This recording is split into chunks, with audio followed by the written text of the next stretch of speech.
The nights are cooler, and a far better time for them to move around. So every evening they set off in search of water. Other Indricotheriums are on the same journey, and tonight the pair is joined by an older female. Indricotheriums can easily live into their 80s, and this longevity gives them a unique knowledge of their environment. If there is any water nearby, it's a good bet the old female knows where it is.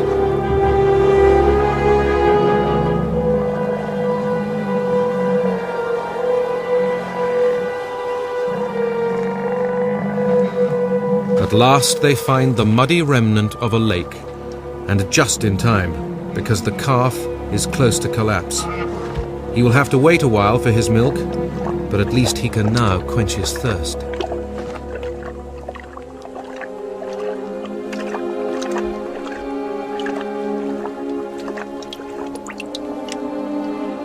It is the first night for some time that these giants can lie down and get a proper sleep.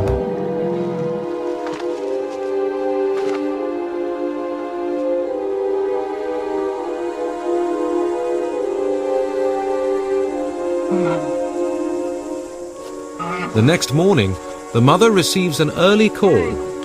The calf is still starving. But this time, she responds, and he is rewarded with milk.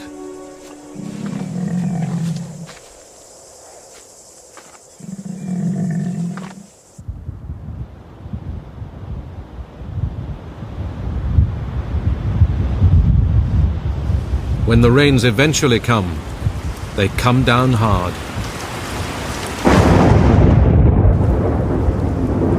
From parched plains to a slippery quagmire, everything changes in an instant.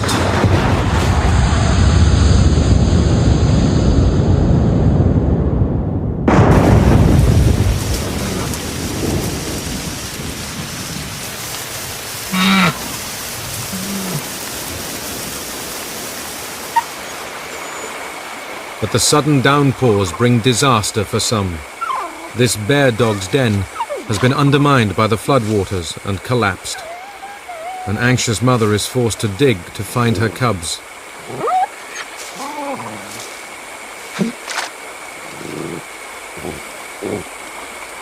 She finds only one, and it is already dead. There is a river now where none existed before. In their search for food, the pair must cross it. This is a whole new ordeal for the calf, and at first he is very reluctant to follow his mum into the water.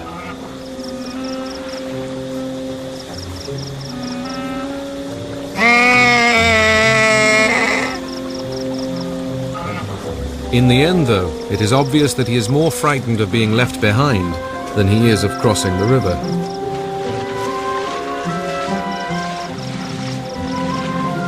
This is the first swim of his life.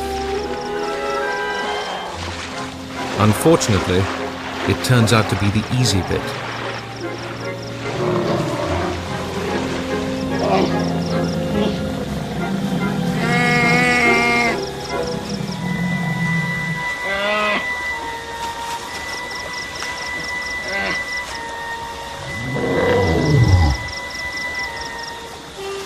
When the calf gets to the other side, he still has to get to the top of the opposite bank. It is steep and slippery, and unlike his mum, he isn't going to make it in one small step. But there is nothing his mother can do to help him.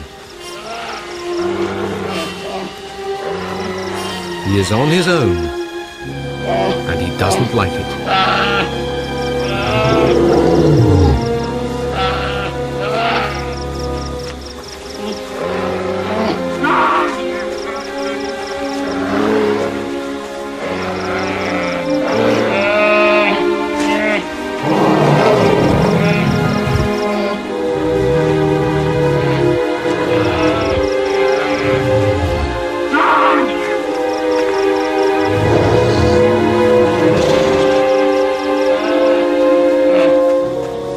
Not an easy task, for such a heavy baby.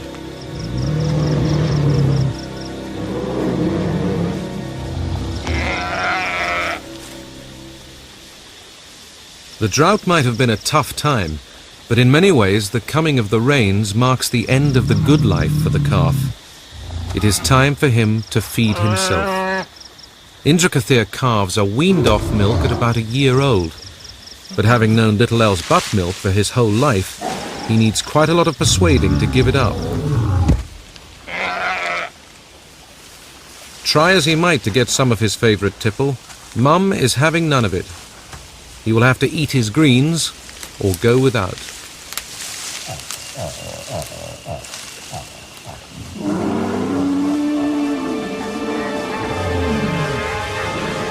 After the long dry season, colour slowly returns to the plains as the cycle of life starts over again. And for the Indricotheriums, it is time for mating.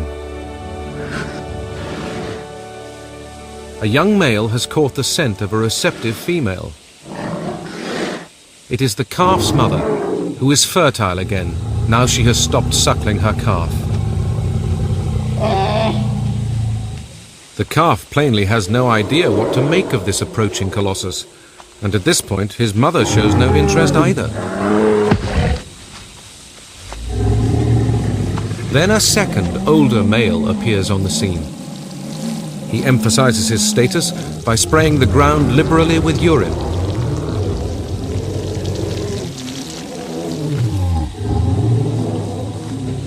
The younger male isn't so easily intimidated, and the two rivals size each other up before starting a brutal contest.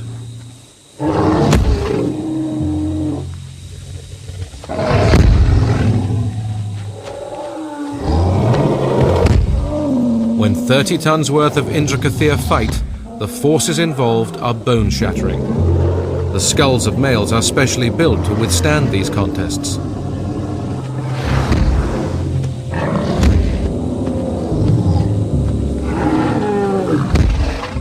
It takes half an hour of abuse before the older male backs down.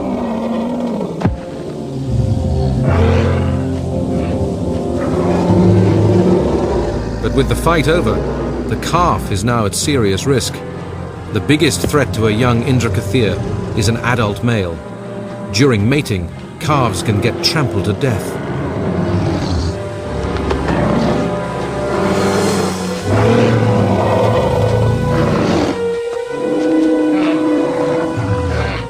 It is the first time that another individual has come between him and his mother. In his distress, he tries desperately to get in the way, to stop the mating.